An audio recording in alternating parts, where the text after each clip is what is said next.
Bonjour à tous. Aujourd'hui, explorons une question captivante. Lorsque je lance un objet, je lui transmets de l'énergie qui le met en mouvement. Mais comment décrire ce transfert d'énergie et un objet immobile possède-t-il lui aussi de l'énergie? Première partie. L'énergie de position. Imaginons que nous lâchions un objet de différentes hauteurs. Plus il est lâché de haut, plus sa vitesse augmente en tombant. Il possède donc une énergie de position, notée EP.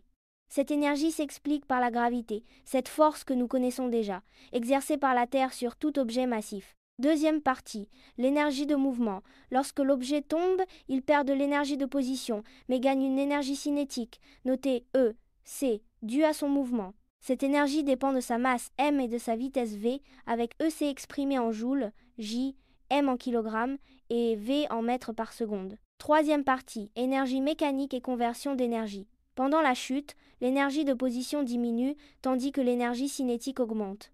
Il y a donc conversion d'une forme d'énergie en une autre, conservation de l'énergie totale de l'objet tout au long de son mouvement. On définit l'énergie mécanique comme la somme de l'énergie de position et de l'énergie cinétique. Si l'air ne freine pas l'objet, cette énergie mécanique se conserve totalement. Sinon, l'énergie perdue se transforme en énergie thermique. Rappel. Le frottement est une force qui s'oppose au mouvement d'un objet. Quatrième partie. La distance d'arrêt d'un véhicule. La distance d'arrêt D correspond à la distance parcourue entre le moment où le conducteur voit un danger et le moment où la voiture s'arrête. Elle se compose de deux parties. D, R, la distance de réaction parcourue avant que le conducteur ne freine.